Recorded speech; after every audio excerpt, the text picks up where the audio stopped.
regular episode of Jewish Live. We're here in the lead up to Passover, and we decided over this week to talk to some interesting people that are thinking about Judaism, thinking about Passover in ways that maybe will help us think about it this year. A lot of people, we've heard a lot of anxiety from people that they're not sure how to do Passover this year. We can't have family, and you're sort of used to doing Passover in a very particular way. And in some ways, there's a need to think differently. And in some ways, I think maybe some of the kind of original goals of Passover are actually easier to do this year than other years. So we're excited to have with us today Sarah Hurwitz, who I won't give a whole long introduction because I don't remember it exactly, but the upside of it, or the main points are that Sarah Hurwitz is the former speechwriter for President Barack Obama and the former head speechwriter for First Lady Michelle Obama, and the author of a book called Here All Along, Finding Meaning, Spirituality, and a Deeper Connection in Life to Life and Judaism. After finally choosing to look there, I'm kind of reading it. It's a little hard to read. It's in the small print in back of me here. But it's a wonderful, amazing book, which I always like to say is also available on audiobook as well as every other kind of book. And basically, by the way, I've learned that those long subtitles are in part to maximize Amazon searches. I didn't realize that. Yeah, that's why all the books these days have long subtitles. But anyway, Sarah, thank you so much for joining us. You're just somebody who has been what we call, a regular Jew, meaning unauthorized to express Jewish opinions. But we're all in favor of that here, and somebody who is not regular in any other way. And that's our whole point here too on Judaism Unbound, that your average Jew today has more education and knowledge than rabbis throughout history. And so there's a lot that people can bring to the table from other directions. And you're an amazing example of that. And your book is really an incredible introduction to Judaism from that perspective. So I wanted to start out by just asking you to reflect a little bit on how you've been thinking about Passover coming up in the time in which we find ourselves. Yeah, well, first of all, I just want to thank both of you for having me on today and for all the amazing work you're doing with Jewish Live. It's such a great resource. I just really appreciate it. I mean, now is such a difficult and scary and unknown time, and just seeing people like you stepping up and innovating and doing things that are helpful for the community, it's really huge. So thank you for that. Yeah, Passover this year. It's funny. I actually just wrote an op-ed about this. And one thing I was thinking, a few things I've been thinking about. Number one, the Haggadah, which is the script that we use to tell the Passover story during our Seders. The Haggadah, it says that those who elaborate on the story are worthy of praise, right? Like it actually isn't meant to be this kind of rote, meaningless repetition where we all just awkwardly recite our lines and try to get it out of the way so we can get to the festive meal. It is actually supposed to be elaborated upon. It's supposed to be interpreted, retold in our own words. And I think that, basically this year, we don't have a choice. Just to hold a Seder this year is to have to elaborate. It's to have to figure out, how do you do this by Zoom? How do you tell this in a different format? So it's almost requiring us to fulfill what I think is a key purpose of the Seder. I think second of all, I really think a lot about the Passover story in a way that, I find the Haggadah to be a very oddly edited document. It's a really oddly edited version of the Exodus story. It's about this almighty God who saves the Israelites, splits the sea, rescues them. Moses may appear once in some Haggadahs. It's very much a tale of divine intervention. That is not actually the Exodus story. The Exodus story is also a tale of human courage, civil disobedience, basic decency. Whether it was the midwives who disobeyed Pharaoh's orders to kill Israelite babies and safely delivered baby Moses, or the midwives who I believe were Egyptian, who disobey Pharaoh's. I'm sorry, that was the midwives. There's also Moses' own mother, who it's interesting. She kind of like obeys the letter of Pharaoh's order to drown babies in the Nile, but she actually subverts its purpose by protecting Moses with a basket. So she saves her son's life. Then there's Pharaoh's daughter who comes along and rescues Moses, which is breathtaking. She's literally violating her father's law right under his nose. She brings him into the Egyptian palace and raises him, right? There's Moses himself who, reluctantly eventually answers the call to rescue his people. So I think that, looking around today, I see so many people who are stepping up and committing just breathtaking acts of bravery medical professionals, delivery workers, transit workers, all these people who are keeping our society running and risking their lives to do so. I think there's a real story of human courage and decency and righteousness happening right now. And I think that the Passover story is something that can help us reflect on what we're seeing today. Yeah, I mean, one of the things that we've been talking about is that there's at least three parts of the Seder, and I'd love potentially for you to reflect on all three. One is what I've called the Thanksgiving element, which is that we get together with family and have a wonderful meal. That's the one that is in somehow in the most challenging situation. Then there's the kind of ritual part, which I think a lot of people think of as the Seder, and that also is very challenging because people are going to be on Zoom or they're not going to be together at all, and maybe we can't get the foods. And so what are we supposed to do kind of from a ritual standpoint? And then there's the third, and that's difficult too. And then there's the third part, which is the conversation, the explication of the Exodus, which is actually one of the core things that the Mishnah says you're supposed to do at the Seder, which actually I think a lot of us haven't experienced, because the way that we've been doing Passover in America for the last 100 years is we hand a book around the table and everybody goes around and reads it. And you read about other people explicating the story, and you kind of run out of time, and then it's time for the meal and everybody wants to eat. And so people don't have the core experience that in a way Passover is supposed to be. And it sort of seems like this year of all the years may be the year that that part of Passover is actually easier, because it's almost like it's hard not to talk. It's hard, it just flows out of you. So I on that score, I'm also wondering whether your experience as a person in the White House with crises, and I mean when there was the Obama administration, was that Ebola or SARS? I mean, which was that, right? And so some of that has been going on, right? So sometimes I think, like, when we talk about Passover, we talk about the Jews as being these oppressed victims, which they were in the story, but now Jews are often in central roles in the administration. And so I'm wondering if you could maybe share a little bit, like, how, if you were having a Seder this year with some of your fellow White House operatives, what might you be reflecting on, and how might you be explicating the story?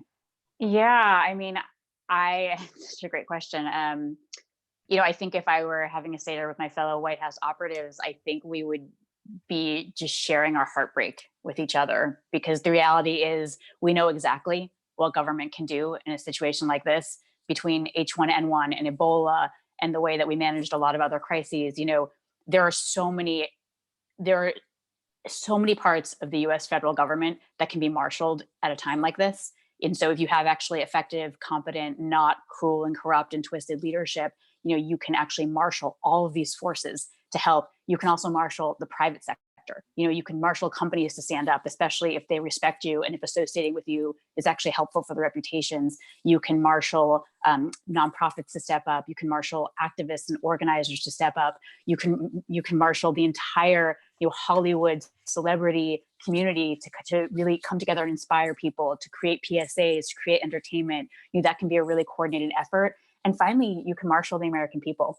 When you are a decent, humane person, like, I think we've seen a lot with Joe Biden recently of him just, he's such a decent guy who just so empathizes with people's struggles and grief. You think if you had that kind of humanity in the Oval Office right now, you could really marshal the American people and say, listen, this is so scary, but we are in this as one, right? Everyone has a role to play here. You're part of something bigger, something that's hard and scary, but that's so much bigger than you, and you're not alone. And so I think that we would be really, that would, I think, be the focus of our conversations. Cool. So that's a bit of a what would the situation be if you were having a Seder with a certain group, which I love your answer. And it really does open up an alternate universe of what the world might look like if leadership was different. But let's get practical. What are you doing this year? We're all figuring this out. Like, what is your Seder going to be? Is it going to be on Zoom? What kind of that's like an umbrella question at this point. Saying you're doing a Zoom Seder is like a genre. It's not even a specific thing. So I'm curious, what will your Seder look like this year, to the extent you and any of us have figured that out? And I have two parts of that. Because this is the piece that I think is present for all of us. What is really sad, and what do we need to name as something that will be lost and challenging in entering Zoom? And I also want to push and add, what are you trying anything new and experimental in this modality that maybe you haven't pulled off with your Seders in the past? Yeah, so my first night Seder is with a friend who's organizing, and I don't know what she has in mind yet. So I'm a big fan of being like the supportive participants. So I think sometimes Jewish events and spaces have a lot of people trying to be the leader, and I think that can be challenging. So I really, I want her to be the leader, and I am just ready to kind of step up and support and participate however she wants. My second night Seder will be with a group of college friends. We have a long tradition of doing this together, and they all have children. So that's going to be very different. My first night Seder, there won't be a lot of children. My second night Seder, they will. And, typically we have like puppets, and the kids have their own special, play things they do and rituals. So I don't actually know how we're going to do that yet. We haven't quite figured it out. In terms of something sad to name, I, not to sort of be repetitive, but I think something that makes me very sad right now is that in many ways we are experiencing oppressive power. I feel this intense sense of threat and vulnerability when I see a US president basically like threatening governors and kind of, hinting that if they're not going to, treat him well, he won't treat them. I mean, it's just like, it's threatening, and it feels really oppressive. And so I don't feel, I feel like there is a way in which I just can't quite be liberated living under that kind of power. I find that just really very painful and scary. So I think to me, that is a source of just great sadness, and just the incredible human suffering that's leading to, that I find, some amount of which is actually needless, some amount of which actually didn't need to happen. That to me is unbearable and just deeply heartbreaking. So that's something I would want to name this year. Yeah, I mean, I feel like there's a way in which I feel like what you're describing makes us potentially feel this year on Passover the way perhaps the Egyptians felt during the plagues, more so than necessarily identifying with the Hebrews at that time. I mean, there are ways that I've been identifying with both. I mean, I've been thinking a lot about the 10th plague and the idea that we're in our homes hoping the angel of death will pass over us, and we don't have to imagine how that felt, this year. We can know. And so there's a part of that yes, it's kind of like reenacting, and Passover is all about reenactment, that there's the reenacting the Passover from the perspective of the Jews.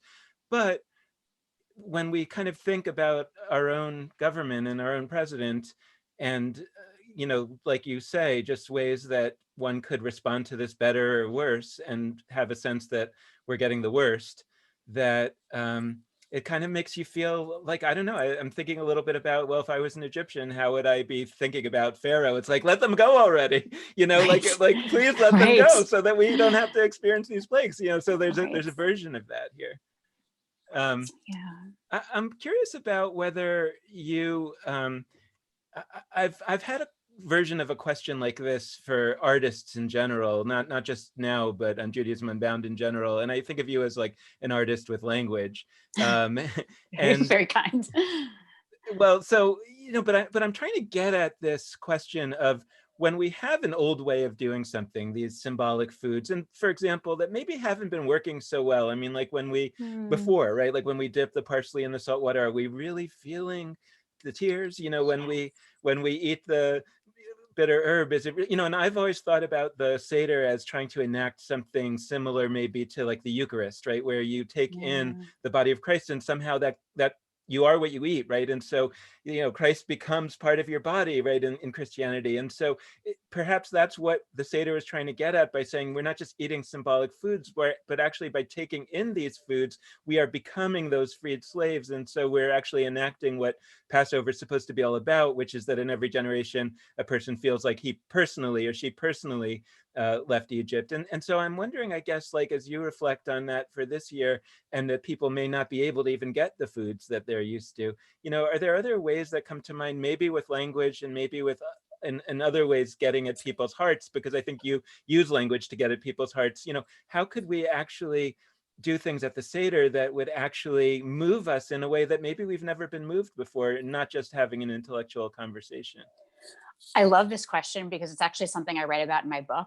I went a few years ago, I went to a Seder, and I showed up, and there was a banana on the Seder plate, which I just like, look, I'm all for innovation. You do you. But I was like, really? A banana? Oh boy, this is gonna be a good year. I think this is stupid. But we're doing the Seder, we're going around, and we got to the page in the Haggadah, which our host had created. And it was actually a really beautiful, thoughtful Seder. We got to this page about the banana, and we read about the meaning of the banana, which is that it referred to, many of us remember the just horrifying and devastating photo of the 3-year-old Syrian boy whose body washed up on a beach when his family had been fleeing Syria in this rickety boat, and he had drowned. And it's just, you can't get that image out of your head, right? This is a toddler lying face down who's drowned, and it told the story of him and his family. He had a brother, he had a mother and father. His brother and mother all drowned in their attempt to flee, and only their father survived. And they said that when the family lived in Syria, the father would try to bring home a banana every night for his children, just scrape together a few coins we could bring home this fruit that his children really loved. It was like the sweet treat for them. And, just reading that story, we all just started to cry. It was just utterly heartbreaking. And like, that level of emotion is what the bitter herbs and the Hurwitz and the matzah and all this stuff is supposed to make us feel, right? Like that sense of just the devastation at oppression, the fear of being a refugee. It's like, that's what's supposed to do. And it doesn't, right? These foods are so, for many of us, it's sort of academic, right? It's symbolic. It's sort of like, it's almost like the equivalent of being a cultural Jew, which is like, I'm proud. I don't know very much. Yay, Judaism, right? That's sort of, there's not a lot of emotion and meaning there. And I think that, really finding a way to just uncover the actual emotions that these foods are supposed to be evoking is really important. And for me, that banana really did it. So I think everyone has to figure out, like, what's your banana on the Seder plate? What's the thing that makes all of the objects on the Seder plate come alive and break your heart and make you angry and, despairing and also hopeful? And, it's like all of that. Yeah, you just said something that I think is really powerful. I don't know if you meant it, but to hold this, but you said everybody needs to find their banana on the Seder plate. And what I think is powerful about that is a few things. One, I've been thinking a lot about power dynamics at Seders, because on the one hand, Seders are a wonderful foray away from our traditional power dynamics, where like the rabbi and the cantor are at the front of a room and we go to the service and they do the thing and we participate, but like they're in charge. Like on the one hand, the Seder is very different from that. And part of why I think it's the most observed Jewish ritual is that it's in everybody's homes and we all get to have a part. And as much as I agree with what Dan said before about we need to get out of just go around, read the thing, the fact that we all read the thing does include everyone in a powerful way. What I think is interesting this year with Zoom Seders, I've been thinking about this because when we get to the parts of the Seder that are ritualized in certain ways, when we get to breaking the middle matzah, when we get to drinking the cups of wine, a subtle thing is going to be maybe a little different this year, which is that I was talking with my mom and planning our Zoom Seder that we're doing this year. And usually when we break the middle matzah, we have two tables that we have like 20 some people, so we don't all fit at one table. We have two tables. My mom breaks the middle matzah at one table. I break the middle matzah at the other table. This year, it would not make sense for me to break the middle matzah on behalf of people in some other location different from me. Like everybody will be breaking the middle matzah in their physical location with their significant other or by themselves or with their family. And there's something great about that. We don't want to be distant from each other, right? But there's something where by definition, everybody this year is going to have to do the thing, even if it's something as simple as pouring the wine, even if it's something as simple as preparing, like everybody is going to have to prepare the food unless you go through some gymnastics of getting food to different, I don't even know what you would do. You'd have to be in the same city and you'd have to follow all the protocols about exchanging such things. But I don't know. I think that there's a way in which this year specifically creates like an enforced horizontal power structure that might be liberating. And I guess I'm curious on that front. So you mentioned the second night Seder with your friends from college, and I'm like, if you haven't talked with everyone yet and figured out everything, it's okay. We really haven't. This but is a very last minute kind of decision. decision. So maybe I'll frame it as like, what would you envision? Like, what would you envision that you always do with those people that really will be pretty much the same? Like that you'll be able to migrate to Zoom, and what pieces by definition won't be the same that could actually provide opportunities for something new? So we'll start with the second question, because I think that's the thing that comes most to mind. Traditionally our hosts, who are really creative, lovely people, they had like little plague puppets, right? They kind of like did things to make this come alive for the kids. And I don't think they're planning on mailing those out to all of us. So it's sort of like each one of us will have to come up with some sort of clever little thing, right? Something kind of fun and visual and arts and craftsy if we want to keep up this tradition, which you're right. Like suddenly now I have to do that, right? I sort of relied on my friend to do that, and she's so good at it and it was so delightful. And now suddenly like I need to do that if I want that aspect of our Seder to continue. So I think that's one thing that, we'll all have to do. I think you're right. There is a sense of having, you can't really zone out in a Zoom Seder, because I think a lot of the times where you might have kind of checked out in another Seder because other people were handling it, suddenly it's like, oh no, I have to break the minute matzah. I have to pour the wine. Like I got to be here and be present and do this. In terms of what's the same, I mean, we could in theory all read from the same Haggadah. Like that's something that we could do.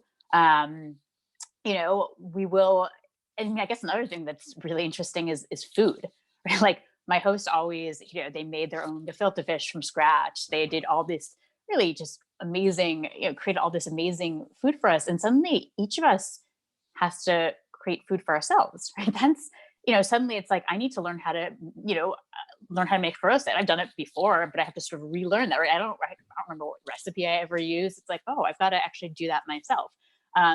I also, one of my best friends is a woman named Sarah Poland, who is the CEO of a vegan kosher soup company called Supergirl. They are amazing. Star K, no kidney oat, very serious kosher going on here. And they deliver all over the country, thank God. So, I ordered from them. I ordered their vegan matzo ball soup. I ordered the Hurwitz. I ordered some of their other foods. So like, I at least will have that.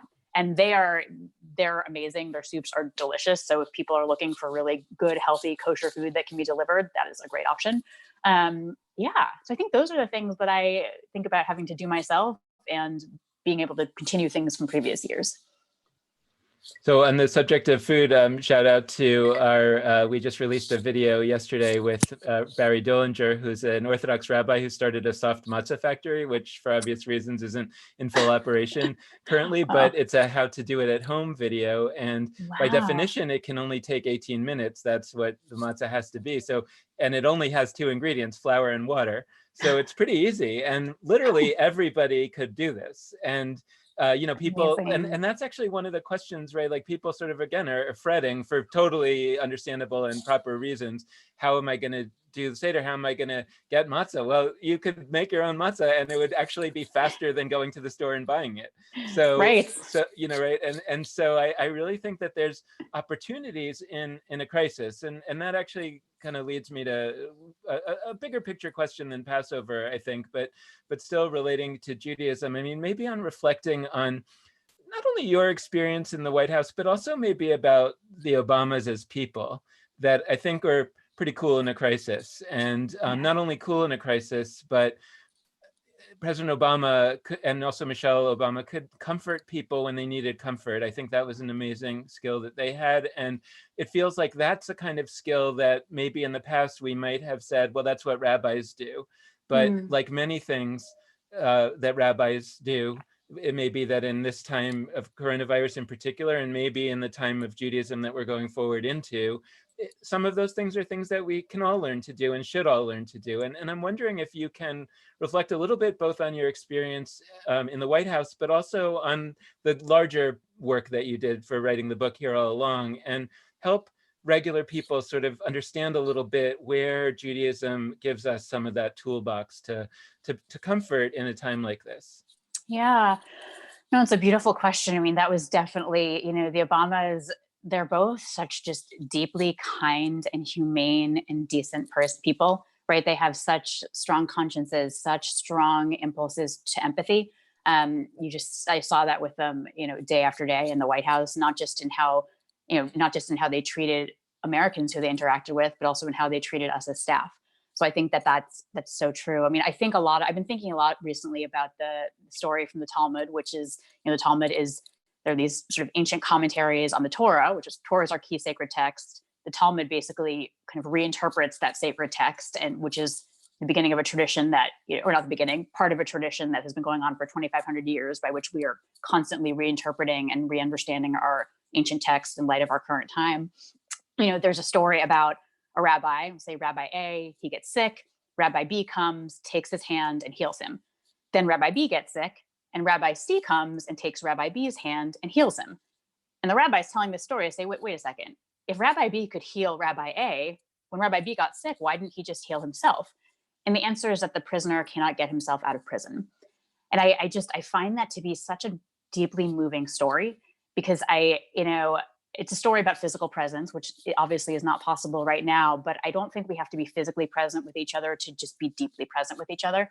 I think the idea of, the story doesn't say this rabbi showed up and just healed him. He took his hand and healed him, right? There's this level of intimacy, of reaching out, of doing something kind of emotionally vulnerable. And there's also just a sense of the ill rabbi. You can't, when you're in that prison of your own anxiety or fear or hopelessness, sometimes you just need someone to come and just get you out.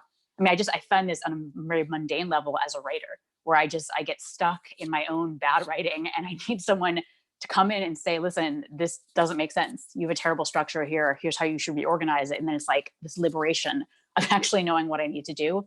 So I think about, the whole Jewish idea of chesed, which means loving kindness. It very much demands our presence, right? It says when someone you love is sick or in mourning, you don't just send them a text. You don't just send them flowers. You get your body to be physically present with them in the hospital, at the shiva, at the funeral. Not possible now, right? We cannot do that now. It is not safe. But can we reenact that kind of presence through screens, right? That ministry of presence that Judaism demands. Can we reenact that? And I think part of that right now, I think about it with the Obamas. When they were with you, they're with you, right? They're just people who they have such respect for other human beings. Like, they're just deeply present. They're not spacing out. They're not planning their grocery list. They're not checking their phones. Like, they're with you. Their whole hearts are with you. And it's like, can we convey that in our online interactions, right? Can we not be texting while we're also talking? Can we not be scrolling through Netflix while we're talking, right? Can we actually be fully present?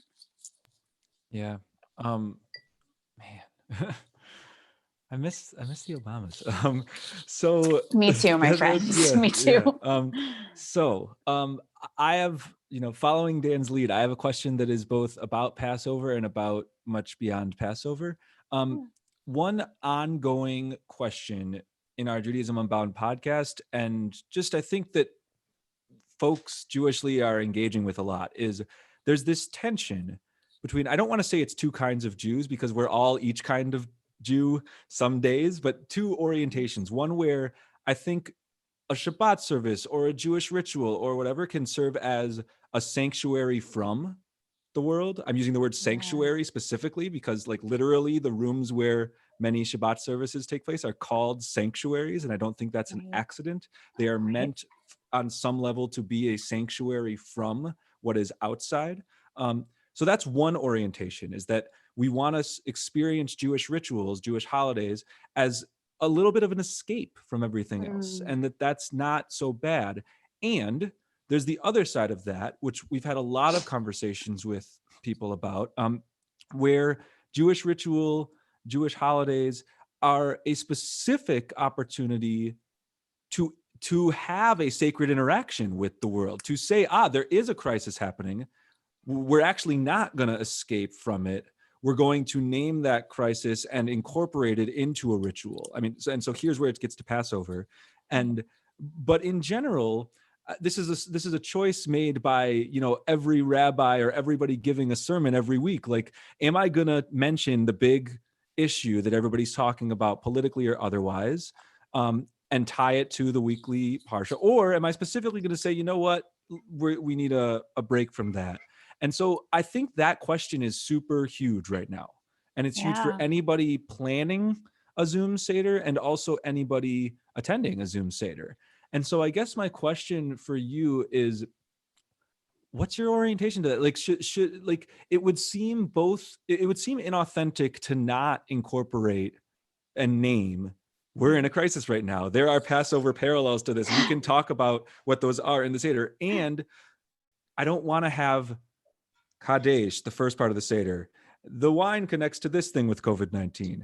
Urchatz, the washing the hands. Washing the hands obviously connects to COVID-19 in this way. Karpas, the bitter, the tears of the salt water. Like, we could have every single section of the Seder be a sacred interaction with our world right now, but something tells me that's not right either. So I guess I'm curious to hear from you, how would you approach that question of like sanctuary from versus interaction with the crisis of our time? So a couple of thoughts. Judaism does not have much of an aesthetic tradition, right? Like, we do not engage as Jews by going off alone to a mountaintop and, taking vows of poverty and, just kind of sitting by ourselves, right? That's just not, there's a very limited strand of that in Judaism. I also just think it's, I think a variant of your question that I sometimes get is, should rabbis be political on the bima, right? Do politics have a place in the synagogue, at the Seder table? And I think that is such a funny question, because I'm like, have you read the Torah? Have you looked at it? Because it's like, it's singularly political document. This is a document that is obsessed with protesting abusive power structures. It's obsessed with income inequality. It's obsessed with how we treat the stranger, the immigrant, the refugee. It's obsessed with how we treat the widow and orphan, those were the most vulnerable people in ancient societies. And I don't know what to tell you. If you want a tradition that's not political, Judaism is not it, right? So this idea that, we shouldn't be political, it should be an escape, a sanctuary, we shouldn't let that into our sacred spaces. That is our sacred space.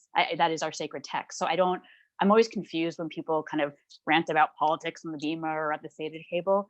So I don't even think it's a choice. I think the question is a matter of degree, right? And a matter of what's constructive and what's not.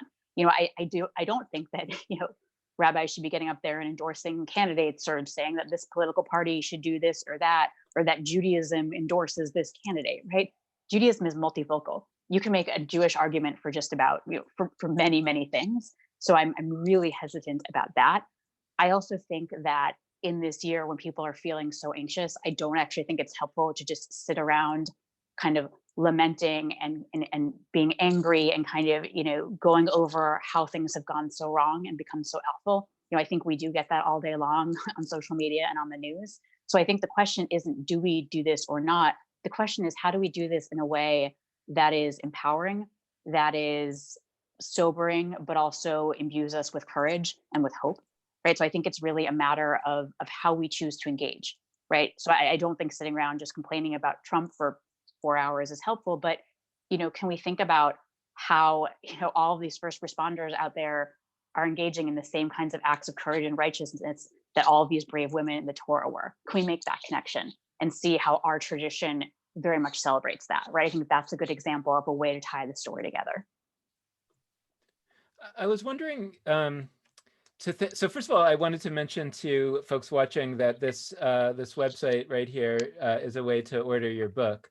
And so if you want to go right there, it's easy to find. I also was looking up your audiobook, and it's 10 hours of audio, which is actually not a ton. I'm a slow reader, so I prefer an audiobook. And it says 10 hours, and I'm thinking, Passover starts on Wednesday night, so I could read the whole thing between now and then. In a way, or listen to the whole thing in my case. And so in a way, I'm curious about you, but I think that in a way, this question goes to the impact on the reader. If somebody reads your book between now and Wednesday and takes it all in, or not even between now and Wednesday, but it also is like thinking about the political environment that we find ourselves in now in America, I suppose I'm asking, how were you changed? How would that person be changed in their orientation to the questions that are going on? I think fundamentally what I'm asking is, what's the point of Judaism? Like, why am I a better human if I have access to the Jewish concepts that you focused on, and than if I didn't have access to those things? You basically just articulated my core argument for Judaism, which is Not that you should be Jewish because our enemies hate us. I don't find that particularly compelling. My argument for Judaism is you should be Jewish because Judaism offers transformative wisdom about how to be a good person, how to lead a meaningful life, and how to find profound spiritual connection. So I think if someone read my book, I think, there are two things I would focus on that have been particularly relevant in my life. Number one is spirituality. I going to twice a year High Holy Day services at Rosh Hashanah and Yom Kippur. I really got the impression that the Jewish God was like a man in the sky who controls everything. And like even at age 11, I was like, that's not something I can believe in. Still don't believe in that. That's actually not the Jewish conception of God, right? We have the humility as Jews to not have some creed or dogma of God, because that's idolatry. Once you say God is this and wants this and does this, you are doing something that's fundamentally arrogant and really dangerous, right? We're talking about something so beyond our tiny little human hearts and minds. And so what you have are all these Jewish thinkers who articulate wildly different conceptions of the divine. God is everything, says the mystics. You're God, I'm God. There's no barrier between us. Martin Buber says God is what arises between two people in deep human relationship, fully contemplating each other's humanity. Mordecai Kaplan says that God is the process by which we become our highest selves. So many concepts to choose from. So I think understanding that Jewish spirituality could be something that I could actually engage with, hugely helpful to me. It really has opened up a spiritual life for me that I never thought that I could have as a sort of thoughtful, skeptical adult. I think second, for me, Jewish ethics have been so important. I think for most of my life, I was like maybe 2 or 3 times a year Jew, right? Like I showed up and was Jewish 3 times a year. And then I was glad I got it out of the way, checked the box, did my duty.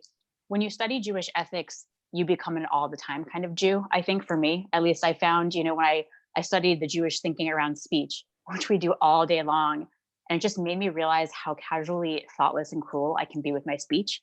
And so these lessons are always there in the back of my head as I continue to mess it up, but maybe a little bit less than before, right? Like I'm a kind of all day Jew now, right? That and all of the Jewish thinking I've read about chesed, loving kindness, how you're present for others. I think about how I treat other people in a very different way now that I've learned a little bit about Jewish ethics.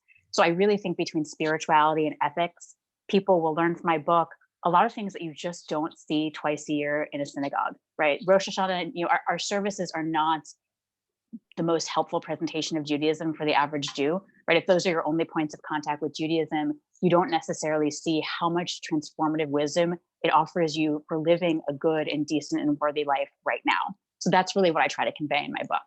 And what about as a political actor? Like, let's say that,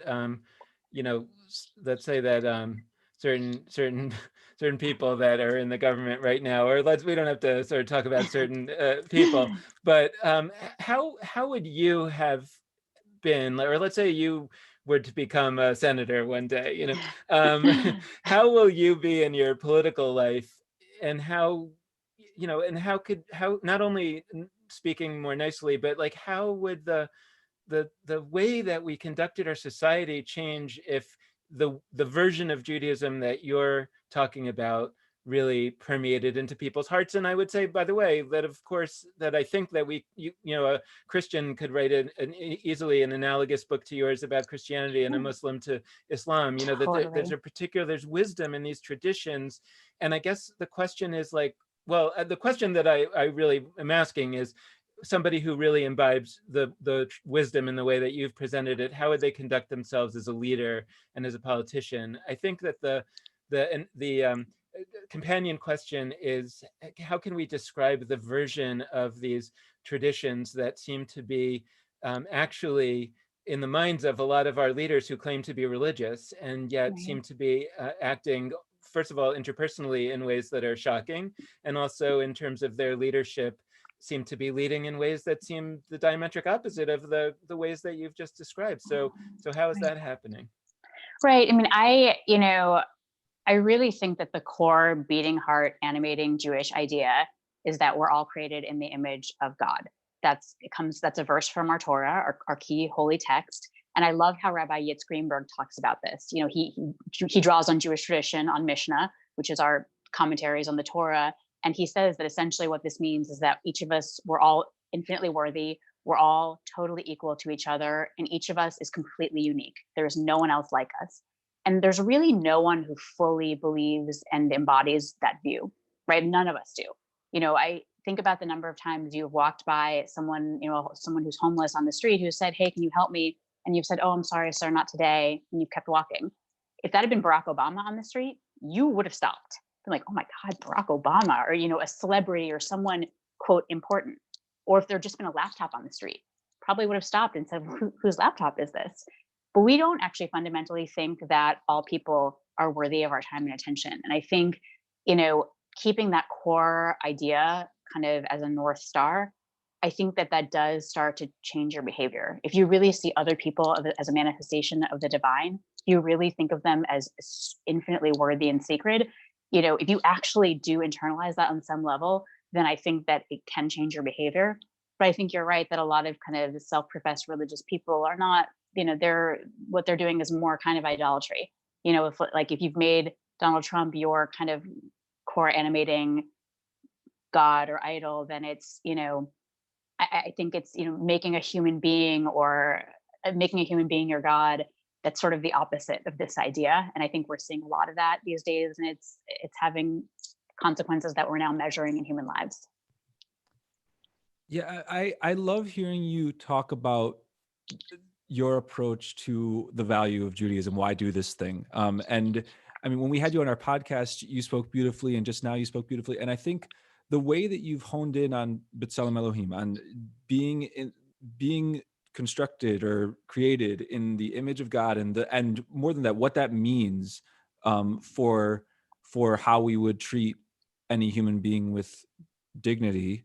I think it's so important. And I love the story that you cited earlier from the Talmud about healing and the prison metaphor, how you can't be the one to free yourself from prison. And so just you have this way where you're able to sort of, I don't know the right word, you're able to identify these gems that clearly provide us, I don't know, morals or life lessons or like stuff that actually on a practical level we can then channel into the world to try and be better people, better versions of ourselves, better collectives.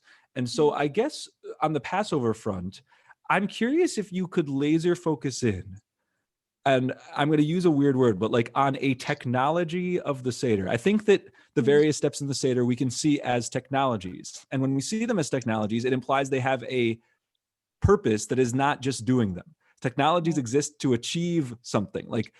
And if dipping the parsley in the salt water is a technology for something, the point isn't just, well, maybe the point need not only be remembering the tears we shed as slaves. It can also be, I would argue, a reminder that we cannot allow anybody else to be placed in a position where they would shed tears as slaves, or where we would cause people to shed tears for reasons of oppression. So I guess I'm curious, do you have a moment similar to that story of the prisoner not being able to free themselves, similar to B'Tselem Elohim? Do you have like a gem that's a specific moment or moments in the Passover Seder that you think has the potential to be a technology for us to channel out into the world and be better people, be better communities? So I'm not sure if I have a great answer to that question. I think what strikes me about the Seder is that, it calls on all of our senses, right? It's not just, we don't just go around reading a story to each other. It's not just like sound and sight. It's also touch. Like we're touching all these different foods and objects. It's smell, it's taste, right? It's sort of a multisensory experience. And I think that kind of technology is really powerful, right? It sort of gestures at a reality that I think Jewish learning, it can't just be sitting alone reading books, and that's certainly a way that I generally learn. Like I am very much a book person, but at the same time, I think probably my most powerful Jewish experiences have come on silent Jewish meditation retreats, where it has been very much a sensory experience of being present with other people, listening, being really kind of aware and present in my environment, singing, doing just different things than I do every day. So I think that probably the best technology that the Seder offers is this multisensory experience. So I think that's probably what I'd say to that. Nice. I like as I'm gonna riff on. I want to just like think out loud with you on this because I like Yeah. for some reason today I'm in this like practical mindset, and I think it's probably because I met with my mom and like I'm literally thinking, what will I do for the Seder? But I like Right. so I'm thinking about moments that distill a bunch of senses at once. One of them for me is the Hillel sandwich. So the part of the Seder where we take the matzah and the bitter herbs, and there's arguments about this, but also often the charoset, the sweet stuff, and you make a little sandwich. You have to make a sandwich, so there's the touch there, there's the smells, there's the taste, there's also a sense of memory. I don't know if that counts as Mm, a 5 cents, but like they all have symbolic yeah. meanings. And so that's always been a core moment for me, and I'm reflecting on maybe the fact of why it's been important for me is that it has all those pieces, but it also gets me to the afikomen, Mm, another matzah thing. I mean, we see the afikomen, I think, as a moment for the kids often, but I think part of that is that it's this very interactive, very you're wandering around the house, throwing up the covers, looking under this. It is kinesthetic, to use like the educatory term for like the activity you would plan that involves touch and interaction. So the afikomen hunt is tough in Zoom. right. I've been playing around with different ways to create digital afikomen hunts, and we're planning something cool for my Seder. But I guess on that, like, the, I'm like asking the same question again, but like, can you help us a little more thinking through what the power is that comes with those different senses, and how, for those of us that are in that practical moment, how we can bring that to a setting that doesn't have the same kind of touch, that doesn't have the same kind of smell shared. We'll have each of our own in our locations. I mean, I think the last words you just said of we'll have each of our own in our locations, I think is actually it's actually a really important statement, right? Where it's like for the first time, each of us is going to have to create our own sensory experience, right? We're each going to have to kind of create our own smells and tastes and things like that, right? So I actually think there's just tremendous power in that you're not just sitting back and kind of relying on your aunt who always brings the haroset to bring the haroset, right? It's like, oh, Auntie so and so's haroset, great. It's like suddenly you have to create your own, right? I actually think we're kind of creating this new set of Passover memories this year that are kind of almost a little jarring to our senses, right? That are almost kind of breaking us out of the traditional mode and probably making us more present. I think so much of Judaism is a kind of mindfulness presence practice, right? We're always being told, like, stop and say a blessing, pause, pray 3 times a day, which means you have to stop what you're doing and do something different. And I think in this year, in many ways, we're almost being called into presence by having this jarring experience of everything being different in the Seder. But of so much of what we've done traditionally, we're going to have to kind of do it ourselves. Like we're each going to have experienced the feeling of breaking the middle matzah for ourselves. Like how many of us have actually done that? Very few. We're each going to have the experience of making our own haroset, figuring out our own bitter herbs, right? Like these are decisions that we're going to have to make. So I do wonder if the sensory memories, especially now in a time of such heightened anxiety and fear and kind of awareness, I kind of wonder if that will stick in an unusual way. Well, the B'nai Lappi and I were talking the other day about the idea she was saying, and I think she was quoting somebody else, and now I can't remember who, that said that the function of the Jewish holidays is to kind of supercharge a particular Jewish value. So Mm, Shabbat might supercharge the value of rest, and the Yom Kippur might supercharge the value of atonement, and Passover might supercharge the value of caring for the stranger. And these are, and it may be that we have some of these annually because you really just need once a year to really supercharge that. But with something like our own rest, we actually need it every week because we're in our lives and we forget, and it's so important. And in that conversation, one of the things that we were thinking about is maybe we have these other traditions that come so rarely that we almost don't think of them as traditions. So the mm, easy one is in the Bible, it talks about the Jubilee every 50 years. mm, And that maybe there's a tradition that every 1,000 or 2,000 years there's a time to sort of rewrite things. And I'm mm, thinking about the story that the Haggadah itself tells, which a lot of people think is the story of the Exodus, but it's actually the story of the first Seder. It's the story of a bunch of rabbis getting together and figuring out how to tell the story of the Exodus in a way that it would work in a time past the temple, where we no longer had the sacrifices. We no longer could do it the way we usually do it. So when you said earlier that maybe this is a time to make a certain kind of memories or a certain new, I think when you were saying it, you were kind of thinking temporary, that's what we have this year, and then hopefully next year we can go back to how it's been. I almost wonder whether it's even more something that not everybody has to be thinking about this, but some people might think about how might we actually be building the new Seder, the Seder of the future, or the new post-Seder.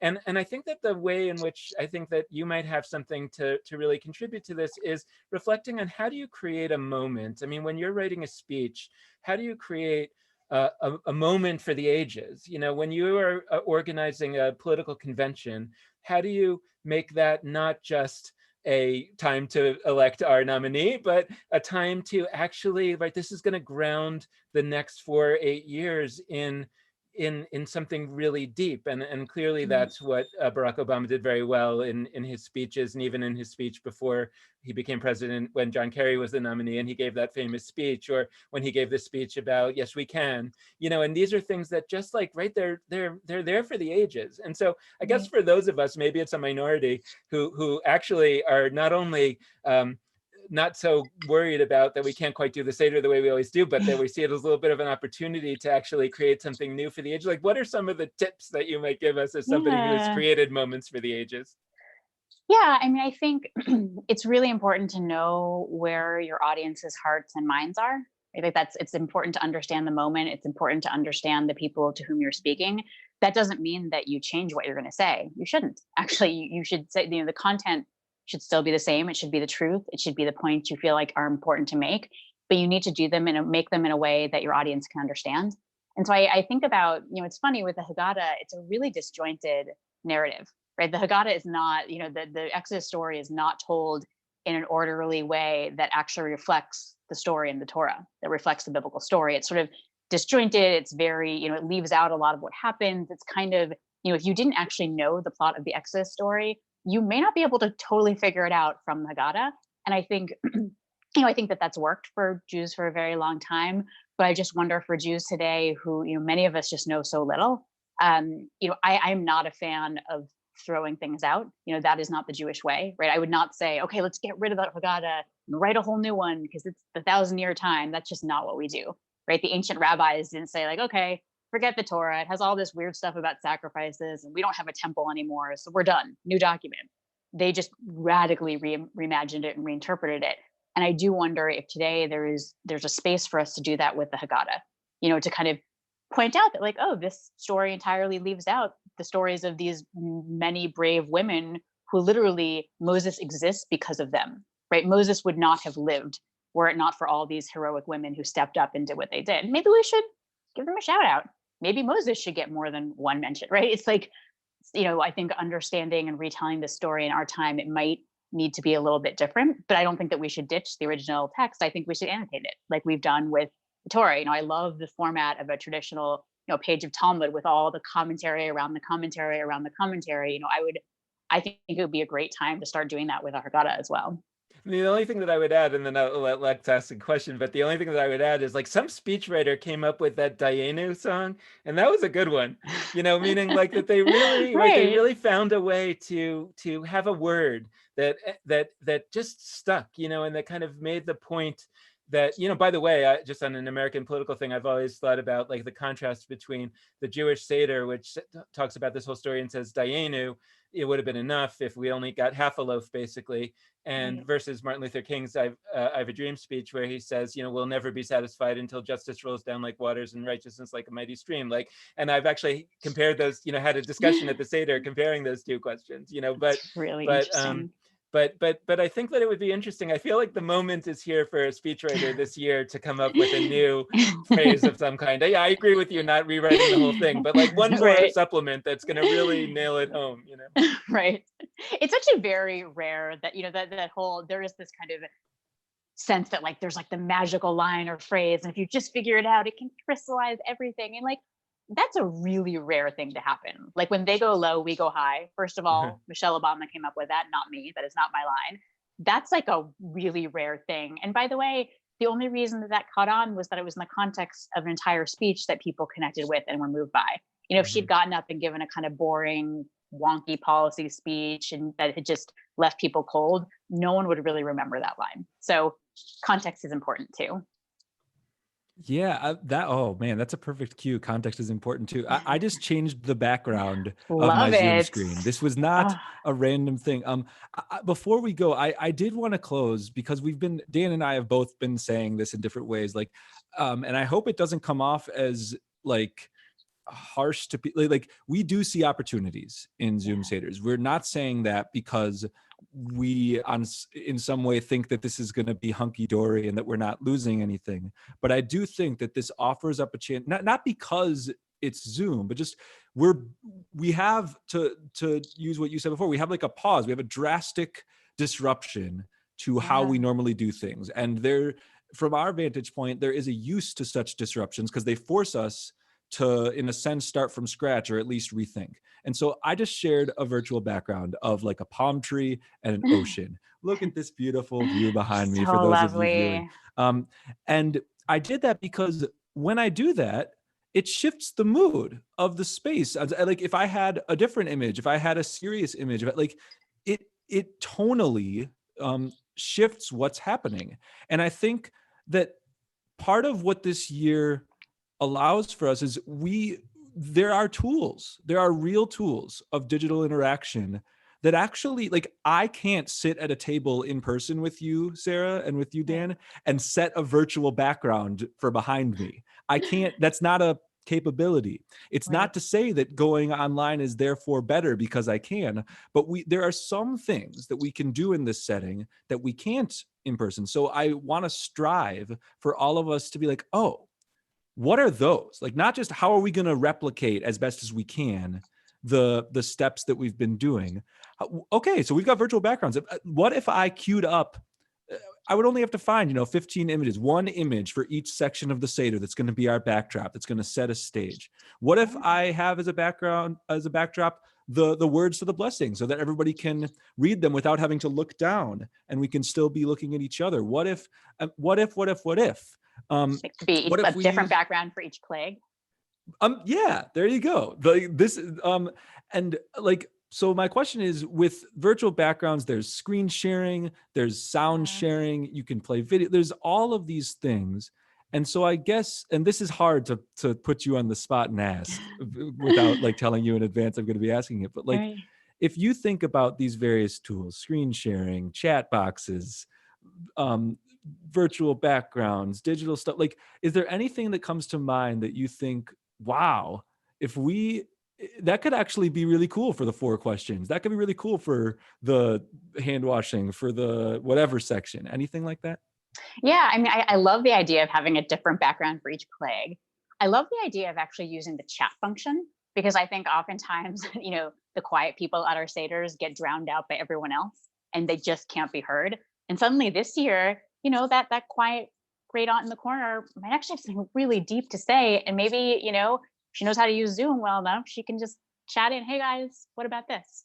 Right? Like it's actually a way to let voices that I think are sometimes not heard be heard. So I would really put in a big plug for the chat function. I would also just overall put a plug in for the power of a different format. One of the best pieces of advice I give about editing speeches is just look at it in a different format. Don't just continue to stare at it on your screen. Literally make the font different and then print it out on a piece of paper. When you do that, it shifts your brain and suddenly you're able to see your writing more clearly and you realize where it's weak and not working. You realize where it's strong. And in a way, I think that's what we're doing this year. We're shifting the format, which suddenly brings into sharp relief what's working, what's not, what we understand and what we don't. So I think there's actually some real power. I share your belief that actually this is an opportunity. It's heartbreaking. It's hard. I don't want to in any way minimize the challenge and the anxiety around it, but it is also an opportunity. And I think we as Jews have always figured it out, right? We have always figured out new ways of doing things. So I feel hopeful about my Seders this year. Well, that's a great note for somebody from the Obama administration to end on. Hope.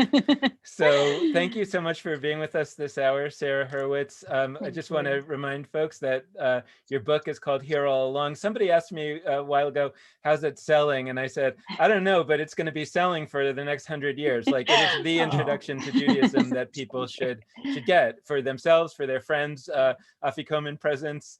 It's an awesome book. It's awesome not only in the sense of it's great, it's awesome in the sense it's astonishing that a person could write a book like this. It's a fantastic introduction to Judaism, even for people who think they don't need an introduction. It gives you a completely different perspective on Judaism. For Jewish educators, it's an incredible book to read to understand how you might actually move someone. And it's just fantastic. So you can order it through this link right here. bit.ly/QBC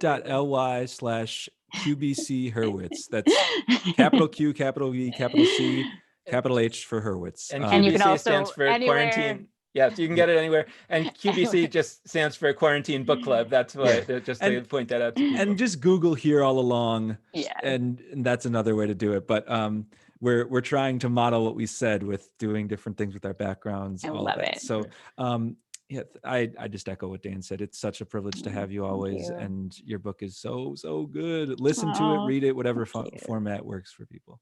Thank you guys so much. I love our conversations. It's smart, it's interesting, it's thought-provoking, and I just so appreciate everything you guys are doing for our community and our world right now. So thank you for having me. Well, if you like it so much, you're invited every week. We can have a weekly show. We'd love to have you. But thank you so much for being with us this time. And bye, everybody. Thanks so much for